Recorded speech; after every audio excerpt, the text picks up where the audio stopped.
You don't want the guy that's been in the best market for the last 10 years. You want the guy that had his back to the wall when things were tough. And that's the cheat sheet for everybody watching this. Is if you're watching this, the company's set up in the last 4 or 5 years, they're the ones that are in danger. Knowledge isn't power. Applied knowledge is power. On this podcast, we will go on a journey as we speak to people who are making a difference in their industries, and people who, if you listen to closely, take action and turn you into who you want to be. My name is Mark Sclair, and this is Your Turning Point. Okay. I'm telling you now, because if a company's weathered the storm of the good markets and the bad markets, how many companies do I know that have set up in the last 4 years? Yeah. Loads. Yeah. And what's their win? Let me tell you what their win is. We pay the most money.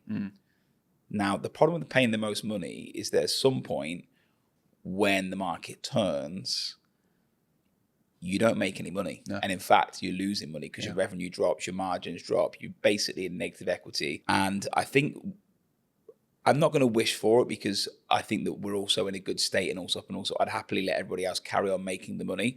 But I'm not naive. At some point the market will turn. Now, I would want to work for the guy that's been in the 08 market, the 014 market, the 017 market, the 2025 market, that's seen every single turn in the market. I know Allsopp Allsopp was literally the company that benchmarked charging sellers 2%. Yeah. And the reason we did that in 2014, the market turned. The reason the market turned was nothing to do with the world state. It was the doubling the transfer fee, reducing the loan to value. And I said to Carl, Carl, we need to give more value to our sellers. We want more commitment from them.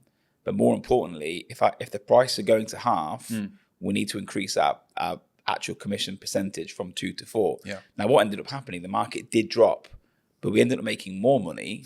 We made sellers more money. But when the market came back up, what happened? We were now getting 4% of the new market value. Yeah. So I've benchmarked all of this, and I can tell you that if any companies are charging and bringing to the brokers the 70, the 80%, businesses don't make 20% on 50-50. No. So if you're paying 70, how are you making money? When the market turns, we'll see who's wearing I think they say they're wearing the underwear in the sea. Is that what they say? Maybe. Something along them lines. Like There's some people standing there naked.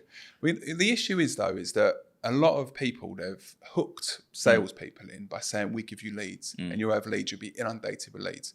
And all they've become is fat from this. Yeah. And nobody knows how to do outreach. Nobody knows how to generate a lead at all. Like, how do you actually strike up a conversation with somebody that is outbound rather than it becoming inbound? It's mad, mate. Honestly, I could tell you, even our staff, we're not perfect. No. Like, if anybody knew what I did when we talk about the start, and let's take the 08, 09, 10, we used to take an Excel spreadsheet.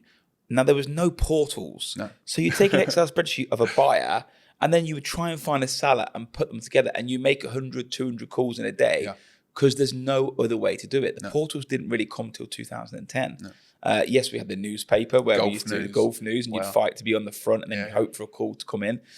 But leads are so much more accessible now. The problem that we have, and this is the Allsopp Allsopp problem, we have too many leads.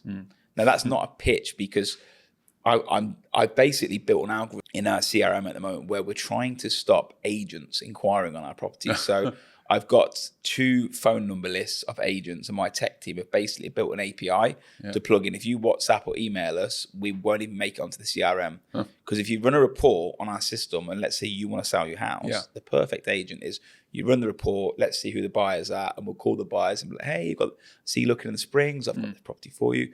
If you run ours at the moment, it's swamped with agents, which I'm now dealing with. Why? Because they don't spend any money on marketing. No. My property finder bill is just sub 1 million dirhams a month. It's nuts. You tell that to anybody. I was with the CEO of Foxtons in the UK, and we were discussing our marketing spend, and he said to me, Lewis, you're virtually spending across all your portals the same as what I'm spending. But it brings leads. Yeah. But the agents that are not spending it, they need leads. So what do? They message my listings. Thanks for watching, everybody.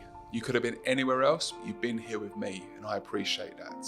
But remember, knowledge isn't power. Applied knowledge is power. From this episode, take one thing and action it, and you never know where it's going to get you. Now, if you've seen this as valuable, the only way we spread this across the community is by you liking, commenting, and sharing. Because everybody, this could be their turning point.